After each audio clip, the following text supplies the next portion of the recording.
좋아요, 구독 눌러주세요.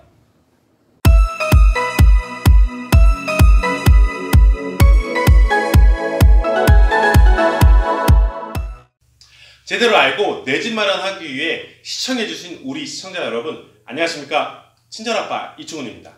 이번에는 빌라, 월세, 매매, 현명한 선택은이라는 주제로 찾아뵙게 되었습니다. 서울 외곽 지역에서는 월세, 보증금 1000에서 한 5000 정도로 신축 빌라를 분양받을 수가 있습니다. 인천 빌라로 예를 들어서 제가 월세, 매매에 대해서 말씀드리겠습니다. 그리고 월세에서 매매로 할 때 주의점 또한 말씀해 드리도록 하겠습니다. 월세 때 매매를 예시를 들어 비교해 보겠습니다. 2018년 실제 인천의 한 예입니다. 1억 5천에 있는 신축 빌라의 집을 보증금 2천에 50만 원으로 월세 사는 경우로 비교해 보겠습니다. 월세는 2천에 50입니다. 그러면 연간 600만 원, 5년을 산다면 3천만 원, 10년 산다면 6천만 원의 비용이 들어갑니다. 자, 이번의 경우는 1억 5천의 집을 매매했을 경우로 말씀드리도록 하겠습니다.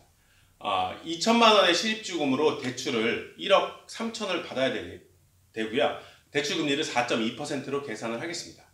30년 원리금 균등상환으로 매월 63만 5,722원이 나갑니다. 그중 월평균 이자액은 27만 4,611원이며 원금은 36만 1,111원입니다. 여기서 빠진 금액이 하나 있습니다. 그건 바로 취득세와 이사 비용입니다. 취득세와 법무 비용까지 하게 되면 약 250만 원 정도 되면 이사 비용은 한 100만 원 정도 해서 150만 원 정도가 들어갑니다. 그래서 대략 한 400만 원 정도의 비용이 추가적으로 들어가게 됩니다. 결국 매매 시에 400만 원의 비용이 더 필요하게 되면 매월 13만 722원이 더 나가게 됩니다. 막연하게 생각했던 금액이 보다 좀 적게 나가지만 월 나가는 부담액은 늘어날 수밖에 없습니다. 또한 금리가 올라가면 추가적으로 이자를 더 낼 수밖에 없습니다. 지역별로 입주금이 좀 다르긴 하지만 이것은 단순 비교한 수치이므로 부동산의 다른 변수나 여러분의 입장과 환경이 다르므로 본인에 맞는 선택을 하시면 됩니다. 자, 월세에서 매매하는 이유는 어떨까요? 제가 운영하는 네이버 카페 회원님들의 이야기를 한번 들어보도록 하겠습니다. 향기나는 회원님이었습니다. 이렇게 얘기하셨어요. 하지만 서울 하늘 아래 전세는 너무 높고 월세를 내자니 너무 아깝고 행복주택으로 들어가자니 신청하고 입주 기간까지 너무 길었던 거죠. 여우마음 회원님의 이야기입니다. 이쯤에서 드는 고민, 전세 대출이자 혹은 월세를 내느니 그 돈으로 내 집을 사서 은행에서 이자를 내자. 자기가 감당할 이자가 아니라고 쉽게 말하는 주변인들의 설득도 한몫했다라는 얘기였습니다. 자, SAPPY님의 이야기입니다.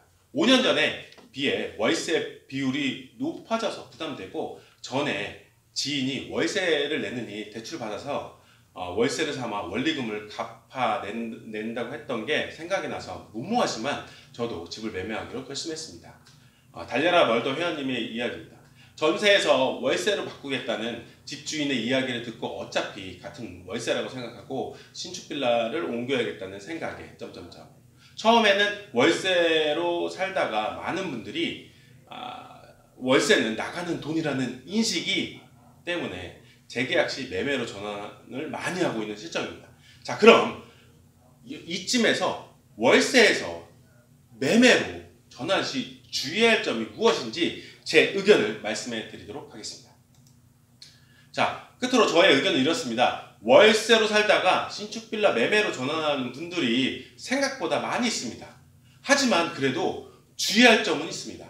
이제부터 제가 드린 말씀의 경우에 해당되는지 점검해 보세요. 첫 번째, 부부 합산 소득이 높은데 가진 자금이 부족한 경우. 두 번째, 앞으로의 꾸준히 소득이 증가가 예상되는 경우. 금리가 현재 수준보다 2% 올랐을 때 계산해도 내가 버틸 수 있다 하는 경우. 수도권 외곽에서 출퇴근을 하는데 출퇴근 시간에 1시간 정도 있는 경우. 만약에 1시간이 넘어간다고 하면 저도 실제로 인천에서 뭐 서울까지 강남까지 출퇴근을 했었는데요. 이게 만약에 6개월, 1년 정도는 우리가 출퇴근 1시간을 버틸 수 있어도 뭐 2시간이 된다고 했을 때 6개월, 1년 이상, 그 이상 버티기가 실제적으로 어렵습니다. 그래서 위의 경우에 해당되는 분이 아니라면 반드시 여러분들은 주의하셔야 됩니다. 왜냐하면 입지금이 적기 때문입니다. 적은 입지금으로 매매를 했을 때 만약에 금리가 올라가게 되면 여러분들은 하우스 푸어가 될 확률이 상당히 높습니다. 월세로 사는 것은 돈이 빠져나간다는 생각 때문에 매매를 전환하시더라도 제가 말씀드린 이 점은 반드시 심사숙고해야 됩니다. 자, 아래에 댓글에 의견을 남겨주세요. 월세와 매매 선택 시 여러분은 어떻게 하세요? 여러분이 얻은 경험과 발견한 내용을 공유하면 우리가 서로에게 배울 수 있습니다. 시청해주셔서 감사합니다. 좋아요, 구독 감사합니다. 다음 영상에서 또 뵙겠습니다. 감사합니다. 다음 추천 영상은